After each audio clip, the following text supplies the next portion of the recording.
ಒಂದು ಕಾಡಿನಲ್ಲಿ ಓರ್ವ ಕಳ್ಳನು ಜೀವನ ನಡೆಸುತ್ತಿದ್ದನು.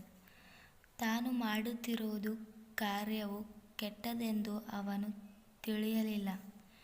ಅವನು ದಿನದಂತೆಯೇ ರಾತ್ರಿ ಯಾರ ಮನೆಗೆ ನುಗ್ಗಬೇಕೆಂದು ಆಲೋಚಿಸುತ್ತಾ ವೇಷಮರೆಸಿಕೊಂಡು ಊರೊಳಗೆ ಬಂದನು.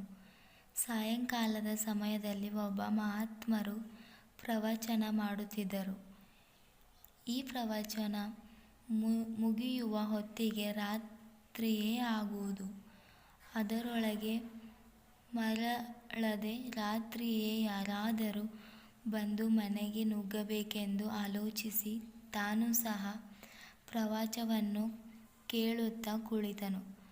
ಆ ದಿನ ಮರಣದ ಭಯದಿಂದ ಪಾಪವನ್ನು ಮಾಡದೆ ಒಳ್ಳೆಯ ಕಾರ್ಯಗಳಿಂದ ಹೇಗೆ ಪುಣ್ಯಾತ್ಮರಾಗಬೇಕೆಂಬುದು ಮಹಾತ್ಮರು ಸುಂದರವಾಗಿ ತಿಳಿಸಿದರು. ತಾನು ಸಹ ಎಲ್ಲರಂತೆ ಸಾಯುತ್ತೇನೆ, ಒಂದು ಒಳ್ಳೆಯ ಕೆಲಸವನ್ನು ಸಹ ಮಾಡಲಿಲ್ಲವೆಂದು ತಿಳಿದು ಎಲ್ಲರೂ ಹೋದ ನಂತರ ಸಾಧುಗಳನ್ನು ಭೇಟಿ ಮಾಡಿದನು. ಸ್ವಾಮಿ, ನಾನೊಬ್ಬ ಕಳ್ಳ.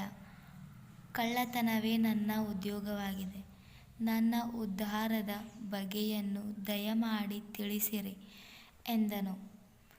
ಈಗ ನೀನು ಹೇಳಿದಂತೆ ಸತ್ಯವನ್ನೇ ನುಡಿದರೆ ಸಾಕು, ನಿನ್ನ ಜೀವನವೇ ಬದಲಾಗುವುದು, ಉದ್ಯೋಗವೂ ಸಹ ಬದಲಾಗುವುದು ಎಂದರು.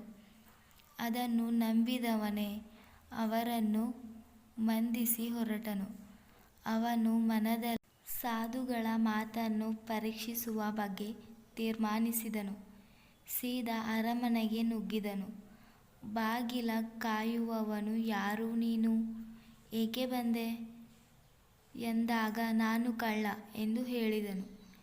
ಇವನು ಏನೋ ಹೇಳುತ್ತಿದ್ದಾನೆ, ವಿಶೇಷವಾಗಿ ಅಧಿಕಾರಿ ಆಗಿರಬೇಕೆಂದು ಒಳಗೆ ಕಳಿಸಿದನು.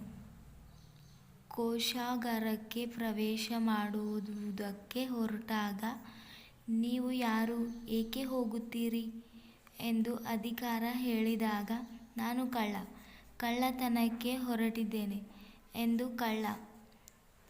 ಆ ಅಧಿಕಾರಿಯೂ ಸಹ ಇವನೇನೋ ಗೂಢಚಾರಿ ಇರಬಹುದೆಂದು ನಂಬಿ ಬಿಟ್ಟುಬಿಟ್ಟನು. ಹೊರಗೆ ಬಂದು ದೊಡ್ಡ ಪೇಟೆಯನ್ನು ಹೊತ್ತು ಹೊರಟಾಗ ಬಾಗಿಲು ಕಾಯುವ ವ್ಯಕ್ತಿ, ಏನನ್ನು ಒಯ್ಯುತ್ತಿರುವೆ ಎಂದು ಕೇಳಿದನು. ಆಗ ಆಭರಣಗಳನ್ನು ಒಯ್ಯುತ್ತಿದ್ದೇನೆ ಎಂದು ಹೇಳಿದನು. ಅದನ್ನು ಕೇಳಿದ ಬಾಗಿಲು ಕಾಯುವವನು, ಯಾರನ್ನು ಕೇಳಿ ಒಯ್ಯುತ್ತಿರುವೆ ಎಂದು ಮತ್ತೆ ಕೇಳಿದನು. ಕದ್ದು ಒಯ್ಯುತ್ತಿದ್ದೇನೆ ಎಂದು ಕಳ್ಳನು ಸತ್ಯವನ್ನೇ ಹೇಳಿ ಆಭರಣಗಳೊಂದಿಗೆ ಹೊರಗೆ ಬಂದನು. ಅರಮನೆಯಲ್ಲಿ ಆಭರಣ ಕಳುವಾದ ಸಂಗತಿ ತಿಳಿದಾಗ ಸಿಪಾಯಿಗಳು ಒಂದು ಕಳ್ಳನನ್ನು ಹಿಡಿದರು. ಕಳ್ಳನು ಸತ್ಯಸಂಗತಿಯನ್ನು ಹೇಳಿ ಕಳ್ಳತನ ಮಾಡಿದ್ದನ್ನು ವಿವರಿಸಿದನು.